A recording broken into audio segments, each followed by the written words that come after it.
Human history, when you really stop to take a look at the bigger picture, isn't a story of lone individuals achieving amazing things in isolation.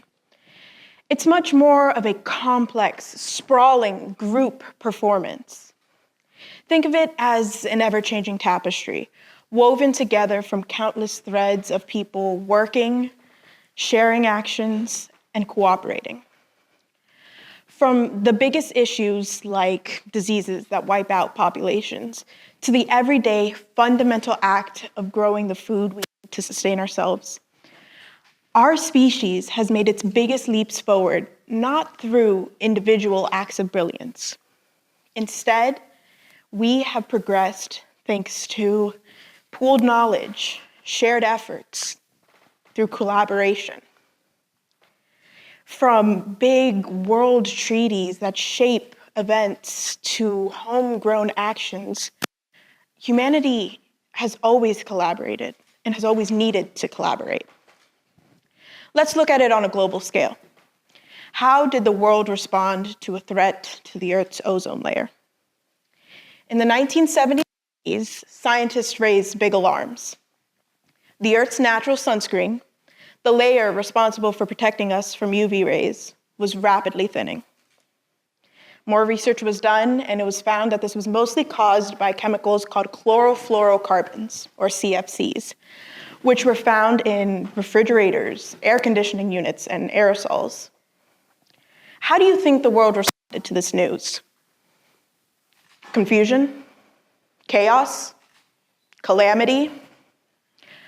The world collaborated. In 1987, the UN Montreal Protocol was signed.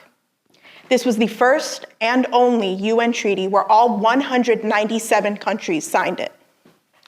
This wasn't just a document, it was a global commitment. Nations, big and poor and rich and small, alongside industries and scientists, all agreed around this one goal, this one hope for our planet. It wasn't easy, of course. There were compromises and arguments, a lot of who shoulders what and how do we help developing nations make this switch. But we did it. In 2024, they measured the ozone layer, and the hole had exponentially shrunk. Tangible proof of what we can do when we unite around a goal and we follow through on our promises. We collaborated and we saved ourselves. Let's zoom into a smaller but no less important scale. Community gardens. Their growing popularity is evidence of a human want, a human need for connection in an increasingly individualistic and lonely world. Community gardens become a hub for sharing, obviously seeds and tools and watering duties, but also knowledge, memories, histories. Communities rally around their successes and mourn their failures. They celebrate harvests and they celebrate memories. And this wasn't some feel-good, made-up thing that I made for this speech. There's evidence. Sung-Mi Lee and her group of researchers did a study on community gardens in an apartment complex. And they found that those who participated in this showed a greater sense of community, a greater sense of connection to their neighbors and to the area around them. They felt better because of working together. They felt a part of something bigger than themselves, and that caused them to help each other more. Not only were they getting fresh fruits and vegetables, they were getting fresh perspectives.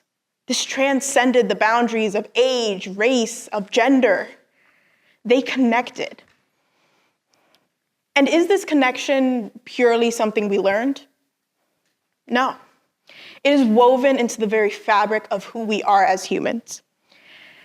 Peter Kropotkin, in his book Mutual Aid, A Factor in Evolution, did some research into Darwin's theory of survival of the fittest, of constant competition and struggle. And he found that it just wasn't true. He looked at both animals and human history, and he found that groups that worked together, be it wolves hunting in packs or humans building communities to survive, they thrived. The only way that we have survived throughout history is by working together. It is biological. It is innate. It is a human necessity. Now let's pull all these threads together. The global, large-scale collaboration, the local gardens, our own need for connection. And what does the tapestry show? It shows collaboration. It shows decades, centuries, millennia of humans connecting across borders, of reaching out and hoping someone else reaches back. Humanity has always survived, has always thrived because we work together. And as we move forward in an ever-changing world and face new issues and new conflicts and new problems, it is vital to our continuous survival that we continue to collaborate, that we continue to put aside perceived differences in order to ensure that not only we survive, but our predecessors survive, to ensure that our future is more sustainable and more fair for everyone involved. It is so important to collaborate. Collaboration is survival, and survival means that we continue. Collaboration means we continue. Thank you.